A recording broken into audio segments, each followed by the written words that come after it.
Shooting clubs and shooting ranges throughout the country play an important public safety role in New Zealand firearms regime. They provide spaces where individuals can learn how to safely operate firearms in a controlled environment, as well as practice and compete. Clubs and ranges are mostly run by volunteers who give up their time to ensure that clubs and ranges can continue to play this crucial public safety role.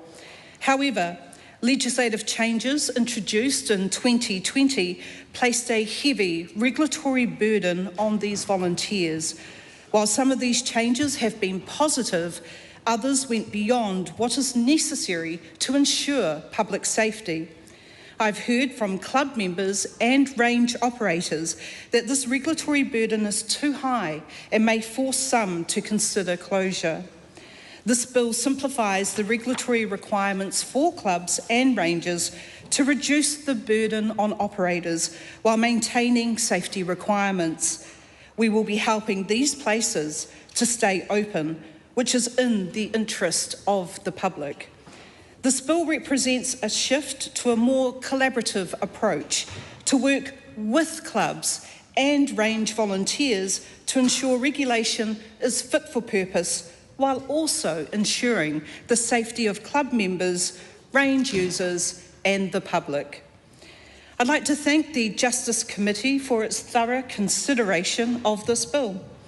The committee has made several amendments to the bill, and these have resulted in a stronger piece of legislation. I also thank all the submitters for taking the time to submit their thoughts on the bill. We had 558 submissions from a range of individuals and organisations, and I really appreciate all of them for taking the time to share their views with the committee. Among those views were many from people who have had lifetime or lifelong involvement with firearms. Consider the following from 79-year-old retired Royal Navy officer Phil Cragine, who said, quote, "All the local clubs I have participated in have been well run by volunteer members without any assistance from local authorities or government agencies. During shooting activities on these ranges, safety has always been a paramount consideration, and I have never witnessed any behaviour that raises concern for those present or the general public." The Hamilton Pistol Club said the bill was, quote, "a meaningful step in reducing the punitive over-regulation that has encumbered club operations since the previous changes to the Arms Act," end quote. While the Egmont Pistol Club stated, quote, "the amendment bill gives credit to clubs as sources of instruction and good practice. The original bill treated clubs with suspicion and mistrust, with an overarching regime of regulation." Mr. Speaker, I have noted all the changes the committee has made to the bill in my legislative statement, so for now I will discuss only the key changes that have been made to the bill since it was introduced. The first is in relation to the Certificate of Approval for Pistol Shooting Clubs. As introduced, Clause 5, Section 38D will allow applications for a Certificate of Approval made by a pistol shooting club to be made by an authorised person if the club is a body corporate, and an authorised representative if the club is not a body corporate. The committee noted that under the bill, pistol shooting clubs are required to be incorporated societies. The committee has therefore amended the bill to make it clear that only a person authorised by the pistol shooting club can apply for a certificate of approval on the club's behalf. The second change relates to temporary non-pistol shooting ranges. This amendment is to Clause 5, proposed Section 38XD. As introduced, this section allows for non-pistol shooting clubs to organise shooting activities at a temporary non-pistol range, so long as they notify the Commissioner of that activity. This is intended to allow for a small number of one-off events per year, such as a club fundraising event. The committee has amended this provision to ensure it does not exclude individuals who are likely to be experienced in running safe shooting ranges from being able to operate a temporary range. The bill now specifies that shooting clubs and shooting club members can operate a temporary range. It also allows operators of certified or enrolled shooting ranges to operate a temporary range.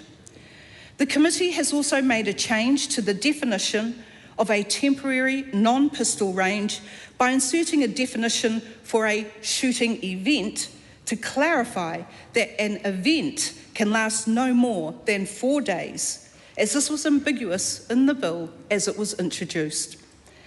The third key change relates to enrolment for non-pistol clubs and ranges.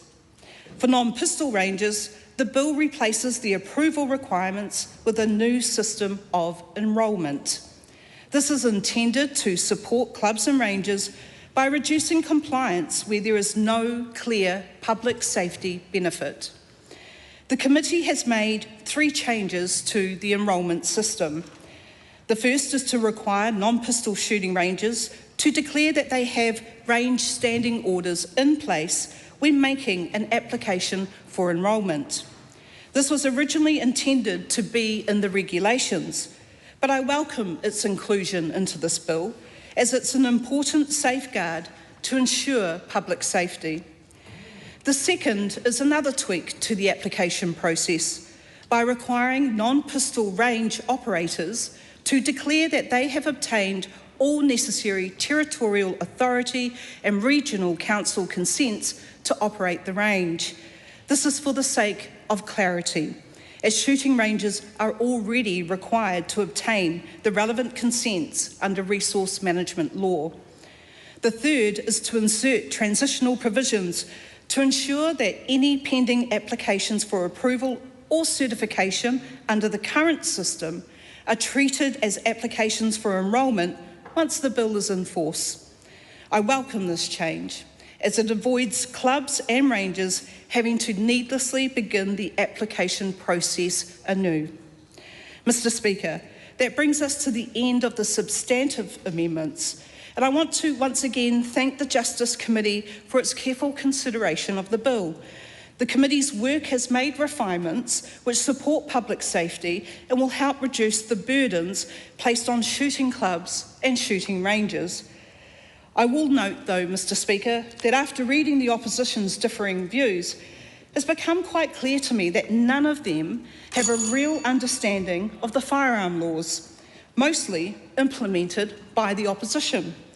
And I invite the opposition to learn about this portfolio so their future contributions can have relevance. I thank the community of submitters from all sides for participating in this stage of the Arms Act reforms. I believe the changes we have made here will increase trust and confidence, support better community outcomes, and be a positive for volunteers, participants, and communities alike. In closing, this bill forms the second phase of the government's broader program of firearms reform. It will help ensure that clubs and ranges remain accessible places where people can be educated on the safe use of firearms in a controlled and low-risk environment. Mr. Speaker, I commend this bill to the House.